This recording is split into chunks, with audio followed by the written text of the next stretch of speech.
3월의 세 번째 주일입니다. 사순절 두 번째 주일, 예수님을 예배 시리즈 두 번째 시간으로 마태복음 2장 1절에서 12절에 있는 본문 말씀을 가지고 박사들의 예배라는 제목으로 하나님의 말씀 전하도록 하겠습니다. 우리는 지금 사순절 기간을 보내고 있습니다. 지난주부터 시작된 사순절은 우리 모든 그리스도인들과 교회가 예수님과 동행하며 예수님을 묵상하고 또 예수님을 예배하는 절기입니다. 기독교 2000년 역사 속에 이 사순절 기간 동안 모든 기독교인들과 교회는 복음서에 나타난 예수님의 이야기를 가지고 함께 말씀의 은혜를 나누었습니다. 저희 영광교회도 매년 사순절 기간 동안 복음서에 나타난 예수님의 이야기를 함께 나누는데, 올해에는 특별히 하나님께서 우리 영광교회에 주신 비전 더 예배자라고 하는 이 예배의 주제를 가지고 복음서의 예수님의 이야기 속에 예수님을 예배했던 사람들의 이야기를 함께 나누고 있습니다. 지난주 첫 번째 시간으로 예수님의 탄생을 위해 쓰임받았던 동정녀 마리아의 예배에 이어서 오늘은 예수님의 탄생 이후에 가장 먼저 달려와 아기 예수께 예배를 드렸던 바로 동방의 박사들의 모습을 통해서 우리가 예배에 대한 하나님의 말씀을 함께 나누고자 합니다.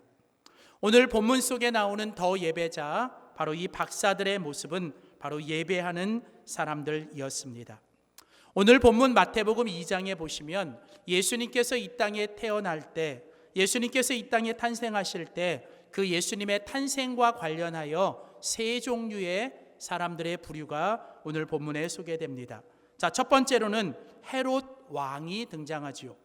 여러분, 이 헤롯 왕은 스스로가 왕이 되었던 사람, 그리고 스스로가 왕이 되려고 했던 사람, 그리고 많은 사람들에게 섬김을 받고 예배를 받으려고 애썼던 사람, 바로 그가 이 헤롯 왕이었습니다. 자, 마태복음 2장 1절과 3절 그리고 13절에 보면 이 헤롯 왕에 대하여 우리에게 이렇게 소개하지요. 헤롯 왕 때에 예수께서 유대 베들레헴에서 나시매. 자, 예수님께서 유대 베들레헴에서 나실 때 그때 그 유대 베들레헴을 다스렸던 왕이 누구였냐면 바로 헤롯 왕이었습니다. 우리가 보통 성경에 이 헤롯 왕이라는 사람이 여러 명 등장하는데, 이 사람이 바로 가장 첫 번째로 등장하는 바로 헤롯 대왕, 헤롯 대왕이라고 부르는 이 사람. 실제로 이 사람은요, 엄청난 야심과 또 엄청난 이 권력에 대한 욕심 때문에 그는 스스로 유대의 왕이 되어 그가 왕권을 지키기 위해서 자기의 아들들과 모든 가족들까지도 죽여버렸던 사람이 이 헤롯 왕이었어요. 자, 그런데 이 헤롯 왕이 이 유대 베들레헴을 다스리고 있을 때 하나님의 약속대로 메시아 예수 그리스도가 태어납니다. 자, 그런데 오늘 보면 3절에 보면 이 예수님의 태어난 소식을 듣고 헤롯 왕과 온 예루살렘이 듣고 그들이 소동했다라고 되어 있습니다. 성경은 이 헤롯 왕이라는 사람이 예수님이 태어나신 소식을 듣고 그가 깜짝 놀랐어요. 여기 소동했다는 말은 깜짝 놀랬다, 그리고 잔뜩 겁이 났다. 그래서 어찌할 줄 모르고 막 이렇게 막 정신없이 있는 모습, 그게 바로 이 소동했다라는 모습이에요. 이 소동했다라는 말에는 두려워하고 근심하고 걱정하여 어찌할 줄 모르면서 막 이렇게 정신없이 분주한 모습, 그게 바로 소동한 모습이에요. 예수님이 태어날 때 이 헤롯 왕과 대부분의 많은 사람들, 예수님을 믿지 않았던 사람들의 모습은 한마디로 뭐 하는 사람들이었냐면 소동하는 사람들이었어요. 여러분, 이 헤롯 왕이 왜 예수님이 태어나심을 두려워했을까요? 그가 왜 걱정하고 그가 이렇게 잔뜩 겁이 났을까요? 여러분, 바로 진짜 왕이 태어났기 때문에 그러는 거예요. 자신은 가짜였다는 것을 누구보다도 알아요. 여러분에게 늘 말씀드리지만, 여러분, 진짜가 있는 사람은 여러분 가짜라는 소리를 들어도 여러분 그냥 웃어요. 왜? 진짜가 있으니까 내가 가짜를 갖고 있어도 남이 그걸 갖고 가짜지 그래도 맞아 가짜야 이런 여유가 있어요. 근데요 진짜가 없는 사람은요 여러분 가짜에 가만 나와도 벌끈 화를 내요. 왜? 진짜가 아니니까. 여러분 이 헤롯 왕은 진짜 왕이 아니었어요. 그는 스스로 자기가 왕인 것처럼 그렇게 살아갔던 사람, 스스로가 왕이 되려고 스스로가 사람들에게 경배를 받으려고 그렇게 애쓰고 힘쓰고 그렇게 살아간, 얼마나 불쌍한 인생인지 몰라요. 그 자리를 지키려고 사람들에게 그렇게 보이지 않으려고 강한 척, 센 척, 내가 그렇게 보이려고 얼마나 애쓰는지. 여러분 이 세상에도요 성공한 사람, 높이 올라간 사람들 여러분 그냥 멀리서 보니까 그들이 정말 좋아 보이고 그냥 그들이 다 부러워 보이지만 여러분 그 자리를 지키려고 여러분 그곳에서 얼마나 그들이 소동할까요? 여러분 이렇게 뭔가를 지키려고 하는 사람들, 스스로가 주인이 되고 스스로가 책임지고 스스로가 왕이 되려고 했던 이 사람들 참으로 불쌍한 사람들이지요. 자, 그런데 오늘 본문에는 또 다른 사람도 있었습니다. 여러분 어떤 사람들이 있었냐면 바로 대제사장들과 서기관들이 등장해요. 여러분 이 대제사장들과 서기관들은 당시 종교적인 지도자들입니다. 종교적으로 지도자들이었고 다른 사람들에게 신앙과 말씀을 가르치는 사람들입니다. 그러나 이 사람들의 문제는 뭔지 아세요? 이들의 신앙은, 이들의 믿음은 어디까지나 그냥 머리로만 알고 있는 사람들이라는 거예요. 그들의 신앙은 지식적인 신앙, 그들의 신앙은 그저 그냥 머릿속으로만 알고 있는 신앙입니다. 여러분 머릿속에 있는 지식이 내 가슴까지 와야, 그리고 그 가슴 속에서 울림이 내 손과 발로 나타날 때 여러분 그게 진정한 신앙인 거예요. 물론 믿음은 들음에서 생겨요. 내가 머릿속으로 깨닫고 들어야 됩니다. 그런데 이 머릿속에 있는 지식이 내 가슴 속에 와서 그것이 나를 울리고 내 안에 감동을 주고 그것이 나를 움직이고, 그래서 그것이 내게 손과 발로 나타나 내가 무릎을 꿇고 내가 정말로 손과 발로 움직일 때 여러분 그게 바로 진정한 신앙인이 되는 거죠. 여러분 안타까운 것은 이 머릿속에 있는 신앙이 여러분 가슴까지 올 때까지 얼마나 먼지 몰라요. 그래서 어떤 사람은 그런 얘기를 했어요. 세상에서 가장 먼 거리, 그것은 머리와 가슴 사이의 거리라고. 여러분 많이 알아요. 오랫동안 신앙생활 많이 했고 교회 오래 다녔고 그래서 아는 것도 많아요. 그래서 교회에서 어떤 직분도 받았어요. 그런데 안타까운 건 여러분 아직도 내 이 가슴 속에 뜨거움이 없고 내 가슴 속에 정말 불타는 하나님을 향한 열정과 신앙이 식어버린 채 그냥 머릿속으로 지식적으로 형식적으로 그렇게 신앙생활하는 종교인들과 여러분 이런 율법적인 신앙인들이 우리 안에 얼마나 많든지. 그래서 내가 아는 지식과 내가 아는 그것을 가지고 끊임없이 나를 변화시키기보다는 다른 사람들을 자꾸 판단하고 정죄하고 여러분 그렇게 살아가는 사람들, 바로 그들이 대제사장들과 서기관들, 머리로만 알고 있는 신앙인의 모습이지요. 오늘 본문 마태복음 2장 4절과 5절에 보면 그들의 모습을 이렇게 소개합니다. 왕이 모든 대제사장과 백성의 서기관들을 모아 그리스도가 어디서 나겠느냐 물으니 그들이 대답합니다. 유대 베들레헴입니다. 이는 선지자들이 그렇게 예언했고 기록되어 있습니다.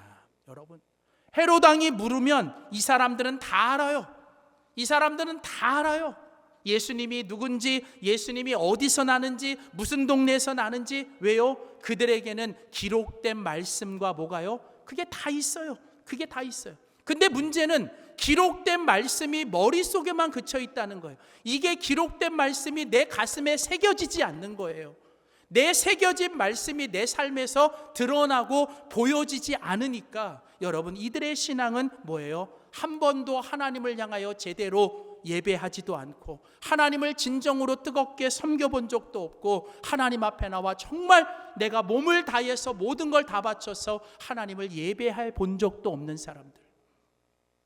여러분 바로 이것이 예수님이 태어날 때 그 당시의 사람들 중에 그 당시 헤롯 왕처럼 스스로가 경배를 받고 스스로가 왕이 되려고 했던 사람들, 또 주님을 믿고 섬긴다고 말하지만 어디까지나 머리로만 알고 있는, 한 번도 제대로 된 예배도 드려본 적이 없고 한 번도 뜨겁게 정말 예배 가운데 주님을 경배해 본 적도 없는 그냥 그런 신앙인들.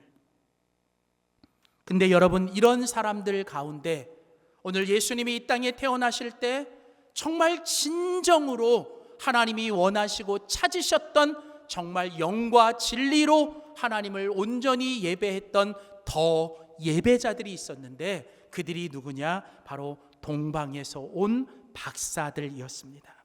그들은 예수님을 만났고 예수님께 나왔고 예수님을 예배했던 사람들이죠. 여러분, 우리 한글 성경에는 그들을 동방에서 온 박사들이라고 얘기를 합니다. 우리는 박사들이라고 말하면 무슨 학위가 있고 PhD를 받은 그런 박사들로 머릿속에 생각하는데, 여러분, 성경에 나오는 이 박사들, 여러분, 이 단어의 원어의 뜻은 무슨 뜻이냐면 지혜로운 사람들이라는 뜻이에요. 그래서 영어 성경 모든 거에는 이 박사들을 가리켜 The wise men이라고 얘기를 합니다. 무슨 말입니까? 지혜가 있는 사람들, 지혜로운 사람들이라는 뜻이에요. 여러분, 당시에 이 사람들은 주로 하늘의 천체, 하늘의 움직임과 땅의 이치, 땅의 모든 자연의 이치를 연구하는 사람들이었습니다.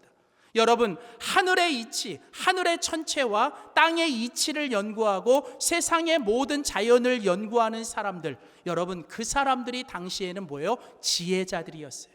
여러분, 하나님이 이 세상을 만드셨고 하나님이 우리 인간의 몸을 만드셨습니다. 하나님은 예수 그리스도라고 하는 특별한 계시를 통해 우리에게 말씀하시기 전에 하나님은 자연과 우리 인간의 몸이라고 하는 걸 통해서 하나님이 계시를 우리에게 보여주셨어요. 여러분, 그렇더라고요. 여러분, 세상에서 가장 무식한 사람, 세상에서 가장 위험한 사람이 뭔지 아세요? 여러분, 책 한 권 읽고 다 안다는 사람. 책 하나 읽고 그게 다라고 생각하고 내가 알고 있는 게 다라고 생각하는 사람, 그 사람이 제일 무식한 사람이고 그게 제일 위험한 사람이에요. 여러분, 정말 지식이 깊어지고 어떤 한 분야에 대해서 여러분 정말 계속 여러분 이렇게 계속 파고 들어가면요, 여러분 어떤 걸 깨닫게 되냐면요, 정말 이 살아계신 하나님을 여러분 깨닫게 되는 거예요. 미국에 있을 때 이 천체를 연구하는 이 박사님이 계셨어요. 미국에서 연구하는. 그분하고 이야기하다 보면 정말 이 천체 박사예요. 근데 그분이 고백하더라고요. 목사님, 제가 예수님을 제대로 믿지 않았는데 미국에 와서 이제 이 박사 공부를 공부하다가 제가 예수님을 만났어요. 왜냐하면요, 하늘의 천체를 연구하다 보니까 정말 이 광활한 세계, 광활한 우주, 그 우주 가운데 움직이는 이 모든 것들 가운데서 하나님이 아니면 설명이 안 되더라고요. 인간의 몸을 연구하는 의사 선생님을 만났어요. 의사 선생님이 그 얘기를 하더라고요. 인간의 몸 안에 있는 이 세포와 인간의 이 모든 이 세포들과 이 혈관들, 이 작은 것 하나, 눈에 보이지 않지만 인간의 이 몸 안에 있는 그 모든 것들, 수억 개, 많이 셀 수 없는 이 모든 것들이 여러분 이렇게 움직이고 진행하는 거, 여러분 그걸 연구하다 보면 하나님에 대해서 깨닫지 않을 수가 없다는 거예요. 사랑하는 성도 여러분, 누가 지혜자입니까? 누가 진정한 하나님이 주신 지혜자입니까? 여러분, 진정한 지혜는 바로 하나님을 깨닫고 하나님을 고백하는 지혜인 줄 믿습니다. 그래서 여러분, 성경은 말하잖아요. 지혜의 근본은 뭐예요? 여호와를 경외하는 것이니라. 여러분, 잠언에 보면 여호와를 경외하는 것이 뭐예요? 지혜의 시작이고 지혜의 근본이니라. 사랑하는 성도 여러분, 우리의 신앙, 우리의 믿음, 우리의 모든 신앙생활의 가장 중요한 것은 여러분 하나님이 주신 하늘의 지혜와 하나님이 주시는 이 믿음을 가지고 내가 무엇 가운데, 내가 모든 것 속에서 하나님을 깨닫고 예수님을 볼 수 있는 저와 여러분 진정한 지혜자가 되기를 주의 이름으로 축원합니다. 오늘 보면 마태복음 2장 11절에 보면 바로 이 동방에서 온 박사들, 진정한 이 지혜자들은 여러분 예수님께 나왔고 그들은 예수님을 보자마자 그들은 뭘 했습니까? 마태복음 2장 11절 새 번역으로 읽어드립니다. 그들이 그 집에 들어가서, 예수님이 태어났던 그 마구간에 들어가서 아기 예수가 그의 어머니 마리아와 함께 있는 것을 보고 그들이 했던 반응이 뭡니까? 그들이 엎드렸습니다. 엎드렸어요. 세상에서는 가장 높은 지식, 세상에서는 가장 높은 권력, 세상에서는 가장 많은 지혜를 가진 사람들이 그 아기 예수 앞에 뭐예요? 모든 걸 다 내려놓고 그들이 그 앞에 엎드려 그에게 뭘 했어요? 경배하였더라. 여러분, 이게 바로 진정한 지혜라는 거예요. 이게 바로 성숙한 신앙이라는 거예요. 교회 오래 다니고 신앙생활 오래 하면 오래 할수록 우리는 주님 앞에 더 엎드려야 되고 더 경배해야 되고 더 겸손해져야 되는 거예요.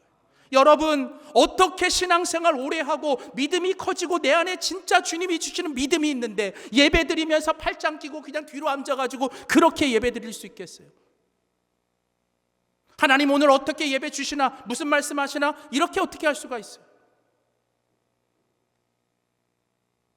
오늘 진정한 지혜는 오늘 이 동방의 박사들처럼 정말 우리로 하여금 그 아기 예수님 앞에, 하나님의 아들이신 예수님 앞에, 그리고 전 세상에 창조해 주신 하나님 앞에 우리로 하여금 엎드리게 만들고 그분 앞에 우리가 경배하도록 만드는, 사랑하는 성도 여러분, 저는 우리 영광교회 공동체가, 우리 영광교회 모든 성도들이 이 동방에서 온 진정한 지혜자 이 박사들처럼 우리가 하나님 앞에 나올 때마다 겸손히 엎드려 주님을 경배하는 우리 모두가 되기를 주의 이름으로 소원합니다.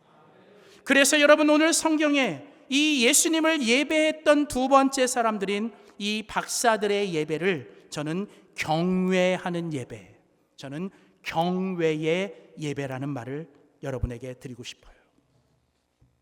더 예배자, 이 박사들의 예배는 바로 하나님을 경외하고 예수님을 경외함으로 예배를 드렸던 거예요.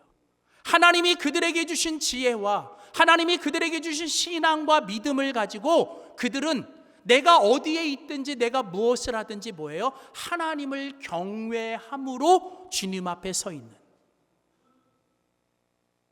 여러분, 우리가 이 올해에 임내 시간에마다, 우리가 임내 때마다 다 같이 일어나 하나님을 찬양할 때 우리가 부르는 찬양의 제목이 뭔지 아세요?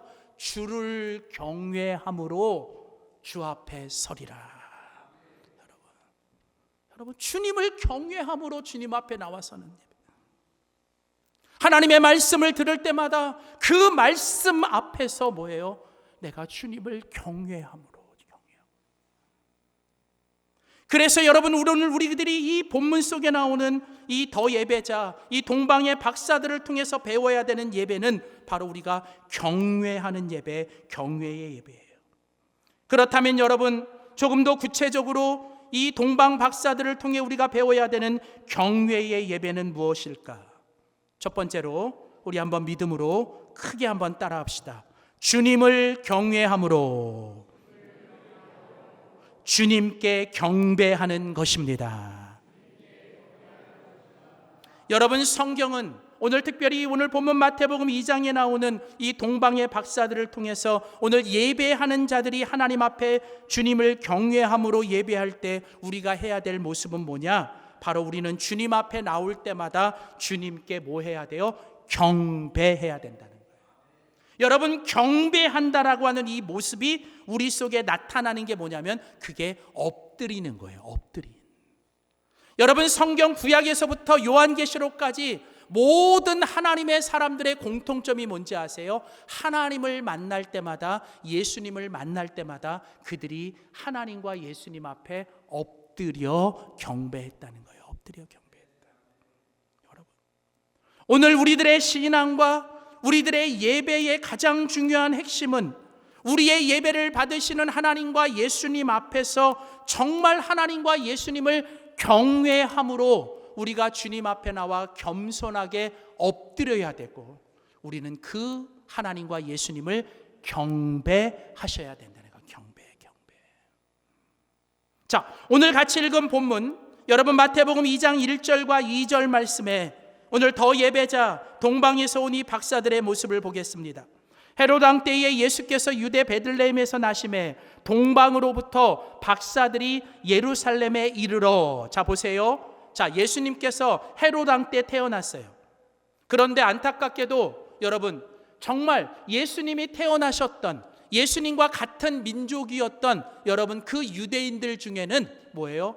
예수님께 나와 엎드려 예배하는 자들이 하나도 없었다는 거예요. 오히려 뭐예요? 이방인이었던, 여기 동방으로부터 박사들이 왔다. 이 동방이라고 하는 말은 대부분의 많은 성경학자들에 의하면 이들은 바로 이 예루살렘, 이스라엘에 있었던 동쪽에서부터 온 사람들, 가깝게는 바벨론, 멀리로는 뭐예요? 이 페르시아로부터 왔던 사람들. 옛날 메소포타미아와 오늘날 이란과 이라크가 있는 바로 그쪽에서부터 뭐예요? 온 이 동방의 박사들, 동방에서 온 사람들. 근데 여러분 그들이 거기서부터 뭐예요? 예루살렘까지 왔어요. 여러분 우리는 그냥 이것을 이렇게 뭐예요? 한 줄로, 이렇게 한 줄로 읽잖아요. 그들이 동방으로부터 박사들이 예루살렘에 이르렀다. 뭐 아무 감각이 없어요. 근데요 여러분, 많은 성경학자들에 의하면 그들이 왔던 데서 이 예루살렘까지 이 거리가 어느 정도 거리냐, 이 거리가요 여러분 어느 정도 거리냐라고 얘기하면 여러분 이게 약 1000마일 정도 되는 거예요. 1000마일이면요 여러분 1600km예요. 1600km. 다시 말하면 뭐예요? 여러분 이게 뭐예요? 여러분 가까운 거리가 아니에요.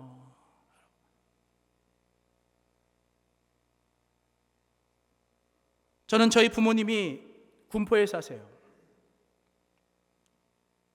근데 저희 부모님은 할아버지 때부터 3대째, 제가 3대째 신앙인데 3대째까지 저희가 섬기는 교회가 창신동에 있어요. 동대문 창신동. 근데 지금도 여러분 일주일에 3번 이상은 여러분 교회를 가세요. 2시간 이상 걸려서. 얼마 전부터 차를 운전을 못 하시니까 전철을 타고. 제가 미국에 있을 때는 그 소리를 듣고 화가 났어요. 거기만 주님이 계시냐고, 좀 가까운 데 가시라고, 멀리 그리 뭐하러 힘들게 가시냐고. 근데 제가 영광교회 와가지고요 그 소리가 쏙 들어갔어요. 왜요? 우리 많은 권사님들, 우리 많은 집사님들이 그렇게 오셔요. 근데 그분들을 보면 말릴 수가 없어요. 말릴 수가 없어요. 여러분 지금도요 저는 그냥 그것만으로도 감사한 거예요. 전철 타고 2시간씩 비가 오나 눈이 오나 지팡이 하나 붙잡고 차 밀리는 거 상관 안 하고. 요즘 금요일 날 마가 기도회 하는데 7시 반에 해요. 또 차 막히는데 3시간씩 걸려서 왔대요. 여러분 목사가 그 3시간 걸려서 왔는데 1시간 반 예배 드려요. 여러분 본전은 뽑게 하고 가셔야 되잖아요. 제가요 목숨 걸고 예배인도 해야 돼요. 제가. 왜요? 3시간 하고 왔는데 어떻게 해요? 제가 목숨 다해서 그분들 뭐예요? 은혜 받게 하고 가야지 않겠어요? 여러분 더 할 말이 없어요. 할 말이. 왜요? 여보 그분들에게는 그런 헌신이 있는 거예요. 여러분 그분들에게는 그런 수고가 있는 거예요.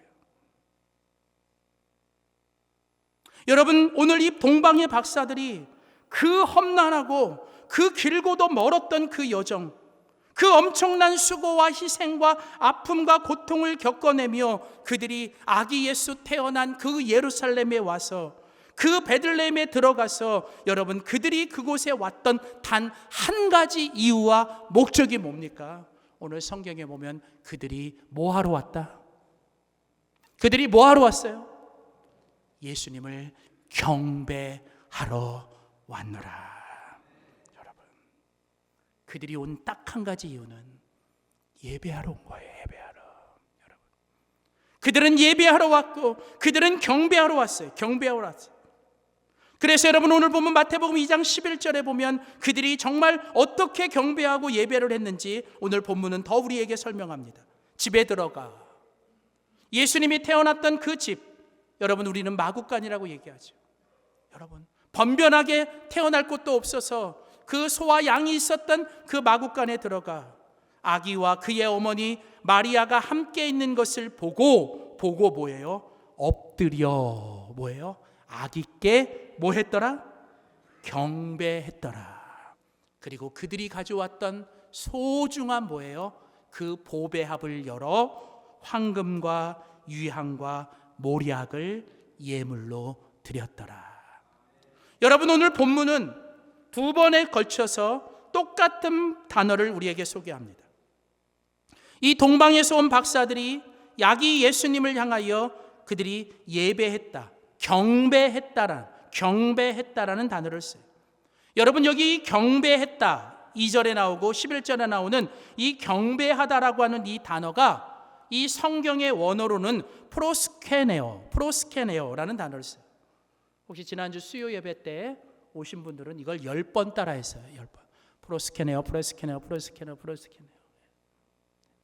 이 프로스케네오라는 이 단어는 무슨 뜻이냐면 여러분, 엎드리다, 절하다, 그리고 그 상대에게 키스하다.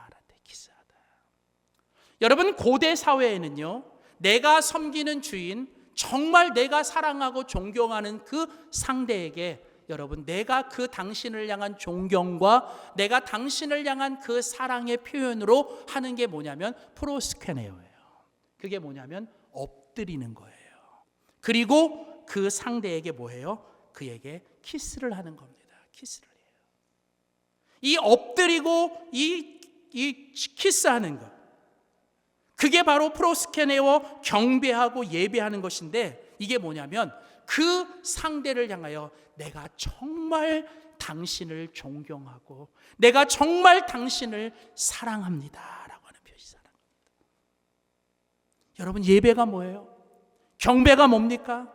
오늘 우리의 예배를 받으시는 그 하나님과 그 예수님을 향하여 당신만이 나의 유일한 존경의 대상이요, 나의 가장 큰 사랑의 대상이고 존경의 대상이라는 거예요. 오늘 하나님께서 약속하셨어요.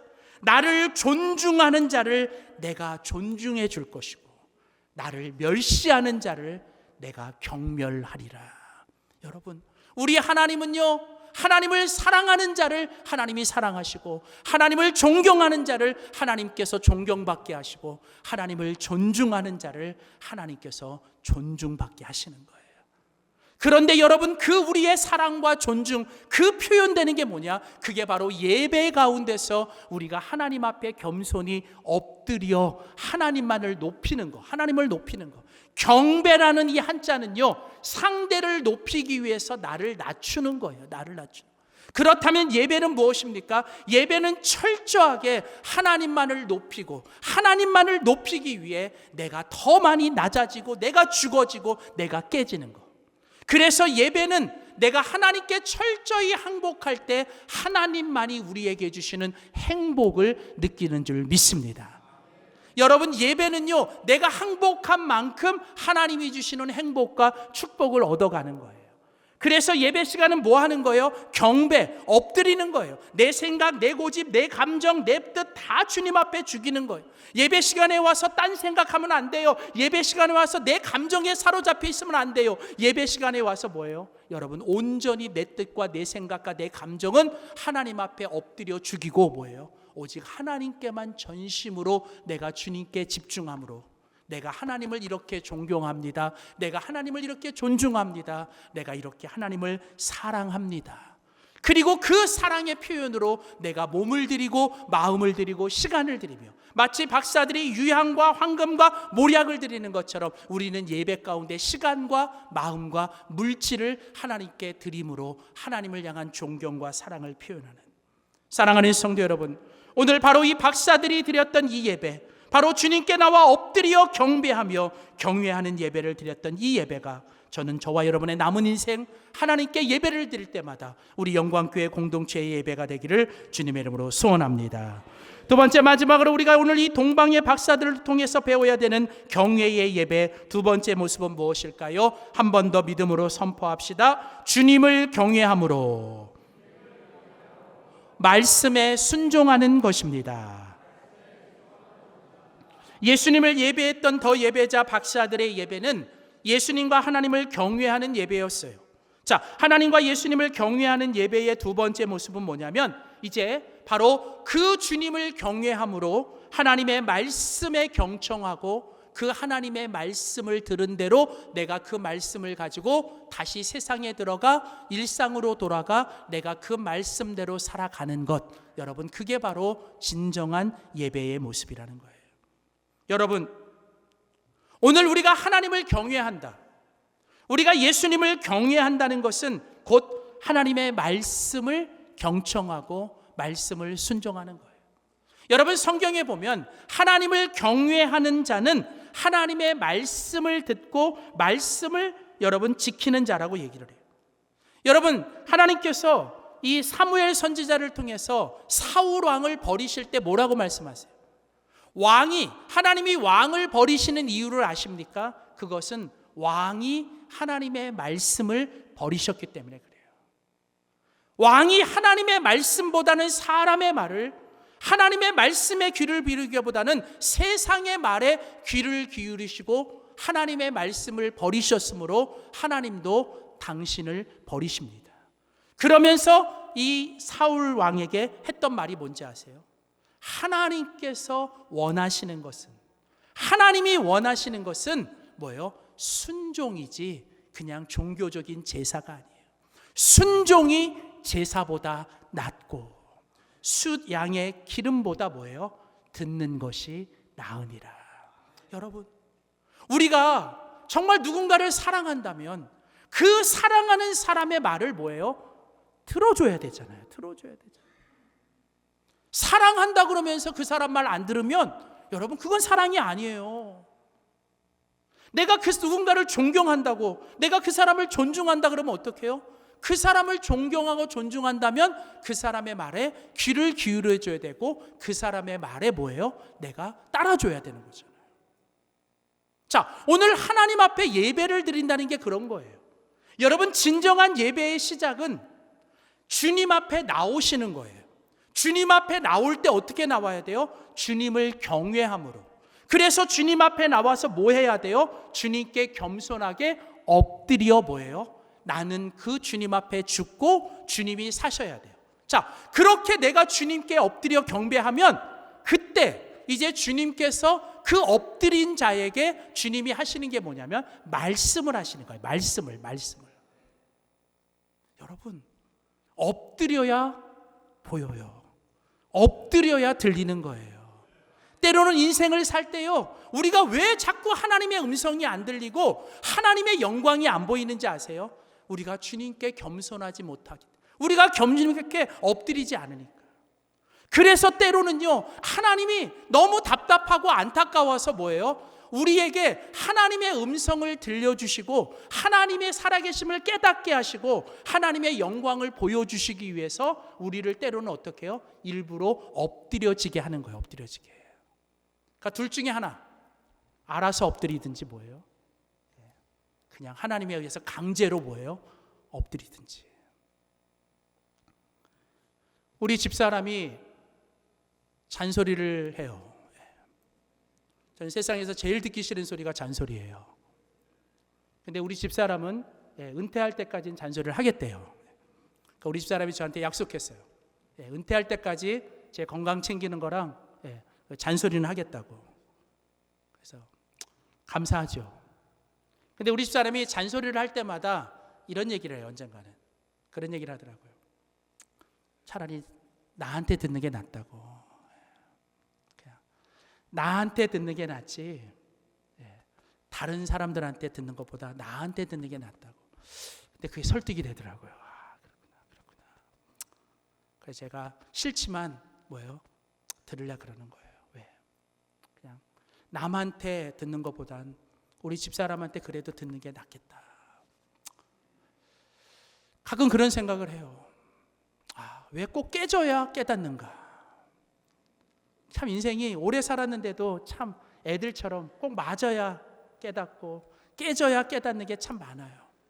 근데 하나님은 우리들에게 너무 답답해서 우리가 정말 하나님을 좀 깨닫고 하나님의 음성을 듣고 또 하나님의 어떤 모습을 보게 하시기 위해 우리를 엎드리게 하실 때가 있는 거. 엎드릴 때. 여러분, 중요한 건 뭐예요? 우리가 주님 앞에 설 때마다 엎드리셔야 돼요. 그때 하나님께서 뭐 하세요? 우리에게 말씀하시는 거예요. 말씀. 왜요?